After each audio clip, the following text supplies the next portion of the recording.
The most news in the morning. CNN's American Morning. Weekday, 6 a.m. Eastern. And now you're taking on another big challenge, this issue of underage drinking in kids. Tell us about the campaign that you're working on and why you decided to take up this cause. Absolutely. Well, basically since the Olympic Games, I've partnered up with this organization called Century Council, and we've been touring across the United States speaking to middle schools and middle school students specifically about the dangers of underage drinking, trying to promote healthy, active lifestyles, and just more so just educating kids in general about giving them the confidence to be able to go out there in the real world and make active, healthy decisions, make the right decisions. Kids who are already facing challenges, I can relate. My middle school years were a little bit of a struggle, and my relationship with my father and the decisions that I had to make at that time kind of led me to sport and help in turn save my life from possibly a path that wasn't for me. So this is something I'm very passionate about. We're encouraging students and parents to go to asklistenlearn.com, find out more information about this campaign, this program that we're running. And more importantly, it's just about me interacting with these kids in person.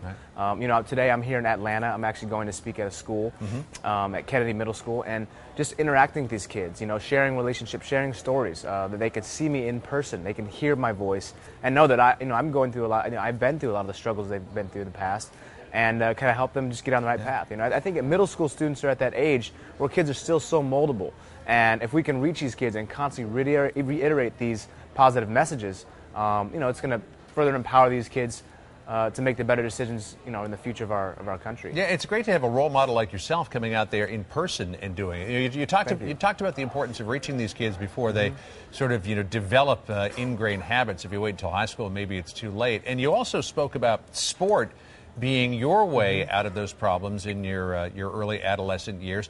When you go into these middle schools to talk to these kids, you bring a game along with you. What's the game?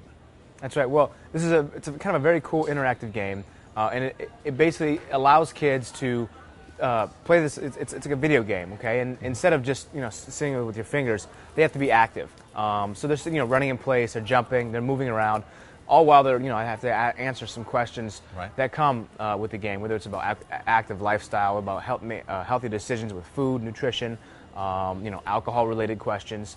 So it's a fun, easy way for kids to basically learn how to not only empower their bodies, but also their brain at the same time. And what's the theory behind getting them active while they're playing this game?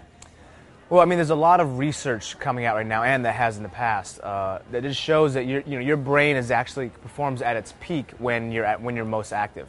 I know as an athlete, when I was performing, on the days when I would have a rest day or have an off day, I felt a little bit sluggish. Right. And even now, post Olympic Games, I notice that the days that I don't have time to work out, that's when I feel kind of least productive. So if I can just fit in 30 minutes, 60 minutes, 90 minutes here and there, I'm working at a different pace altogether. That's cool. And for the kids, they're learning something, and they're also moving, which is sort of, killing two birds with one stone, I guess you could say. Exactly. I want to ask you about your success with Dancing with the Stars, because the show recently has overtaken American Idol. getting the most viewers, 23 million.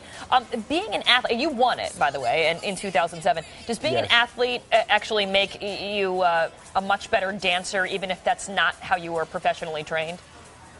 I think, being an Olympic athlete, performing at that stage for so many years definitely helped. I can't say the show is much different than you can ever realize, and I didn't know what I was getting myself into, but more so it's about the mindset and, the challenges that the show, forced me into, and more importantly, I had to come out and bring my emotion I had inside of me and show it and display it to the audience. I don't want to dance in front of my high school graduation class, let alone 20, 25 million people.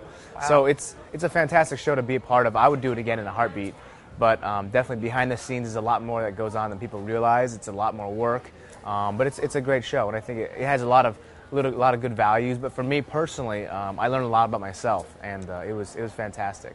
Yeah, a lot of people get hurt on the show, because they're training at a different level. You're an Olympic athlete, so But what about this Kate Gosselin? Everybody's going crazy about her, the mom that everybody loves to hate, the one who had the 8 children.